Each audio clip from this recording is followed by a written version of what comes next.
My name is Chen, but I prefer to be called Maggie. And as you can see, I'm Asian.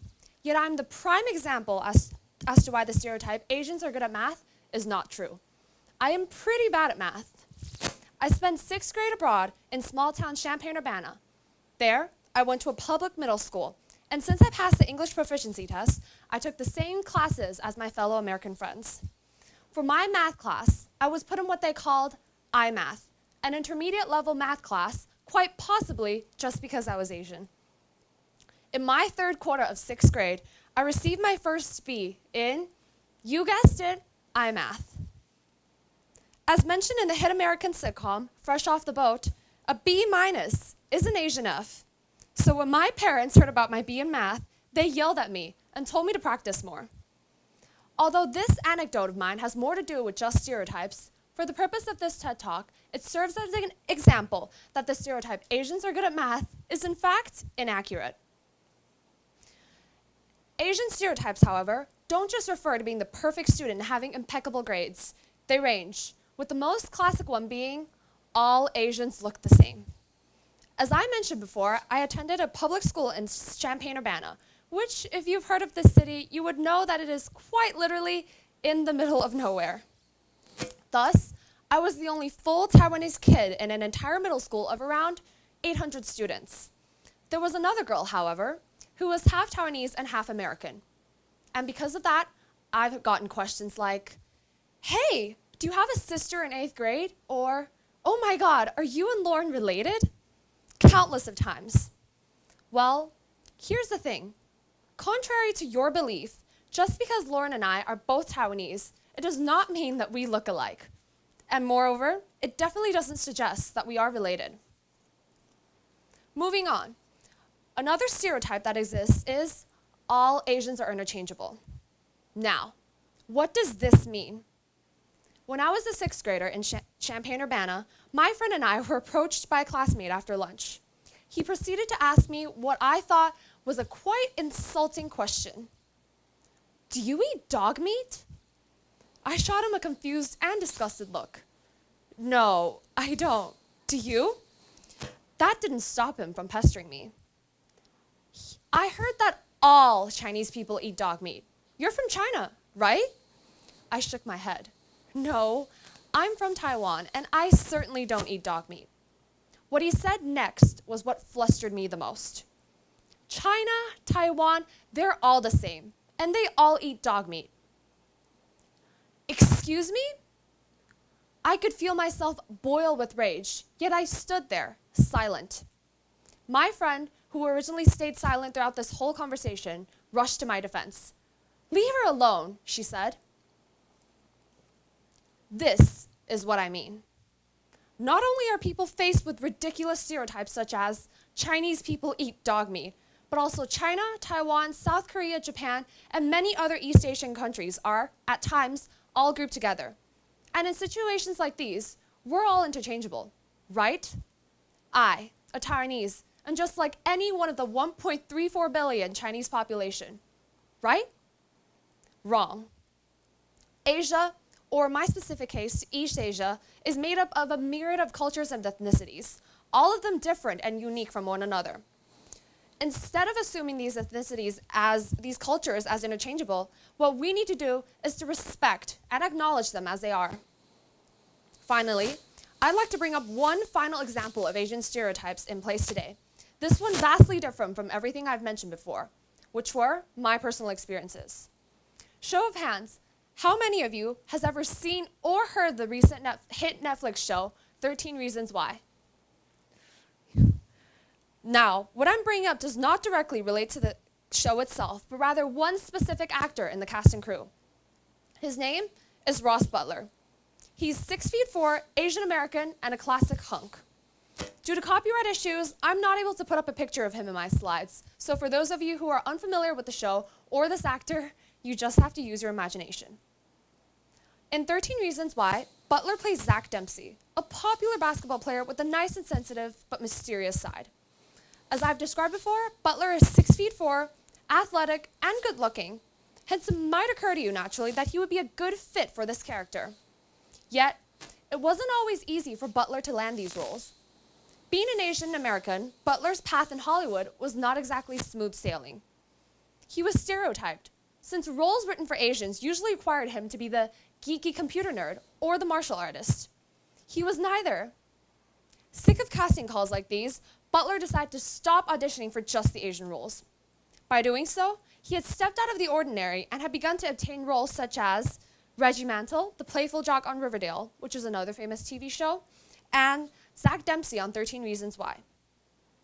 Ross Butler's case is one that we need to take a look at. Why?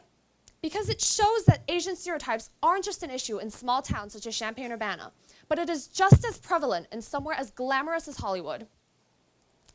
Furthermore, another reason why we need to bring our attention to Butler is because of his attitude. He persevered in the face of these stereotypes, and at last, successfully broke them. On the other hand, consequences of these stereotypes are not always positive. Take me, for instance. In middle school, I was left feeling out of place.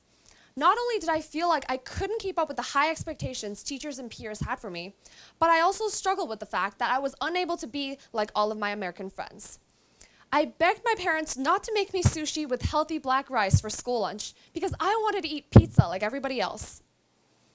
I wasn't able to relate to my friends' conversations about Barney the dinosaur, as I had never watched the show growing up. I couldn't share in on my friends' excitement for Christmas, as my family had only celebrated Chinese New Year. My differences felt like scars, which was something I needed to erase. In the end, I felt myself desperately trying to live up to the Asian stereotype of the model student, while trying to be more American culturally. This continued until one day, my language arts teacher forced us all to enter a district-wide young authors writing contest. At first, it seemed easy to me. I loved writing, as it provided for me a way to decide every single detail, from witty characters to mind-blowing plot twists. I intended for my story to make up for everything I didn't have in life. Consequently, my story revolved around a family of wizards on Christmas Eve. Then, something felt wrong. I had no idea of how to describe the spirit of Christmas or the thrill of opening presents. That was when a light bulb went off in my head, and I came to a sudden realization. I began to write furiously, and as the pages grew, they contained more of what I cherished in life rather than what I desired. Christmas Eve turned into Chinese New Year, and I became a more optimistic person. And I realized what I felt before about not belonging was a mental obstacle. In the title of my talk, I mentioned a term used in film, breaking the fourth wall. For those of you who are having trouble understanding, the fourth wall is defined as a theatrical term for the imaginary wall that exists between actors on stage or actors looking at a camera lens and the audience. Thus, breaking the fourth wall meant that actors break boundaries and speak directly to the audience instead of into a camera lens. In my situation, it represented a shift in the way I thought of myself. I began to appreciate who I was, and even qualities of my own that seeped into the characters in my stories. My differences were still scars, but now I looked at them as a part of myself, as something that made me special. By just changing my mindset, I had turned into a more optimistic person, and someone who knew that what I was worth. To sum up, Asian stereotypes are still very much real. Even though we are constantly named the model minority, meaning that we Asians achieve higher success than that of the population average, we still face racism and discrimination. It is something that we cannot ignore. People like me, or sixth grade me, still struggle with the negative implications of not fulfilling the image of an Asian model student. They suffer from feeling similar enough not to get rejected from the American society, but too different to feel comfortable with their place in it. Asian actors in Hollywood still undergo stereotypical casting calls and receive unfair treatment. The question is, what can we do to solve this? A solid practical answer to this would be education. Education is the root to all kinds of change. And change is exactly what's needed to abolish these harmful stereotypes. However, I promised myself not to end this talk on a cliche note, which is why I'm not going to say, be the change you wish to see in the world. Instead, I want to say talk. Pass your knowledge on to others. Share your experiences for people who want to hear them. And if you'd like, even for those who don't. Let what you say move others. If you find yourself stereotyped or caught in a situation similar to one I've been in, speak up and stand up for yourself.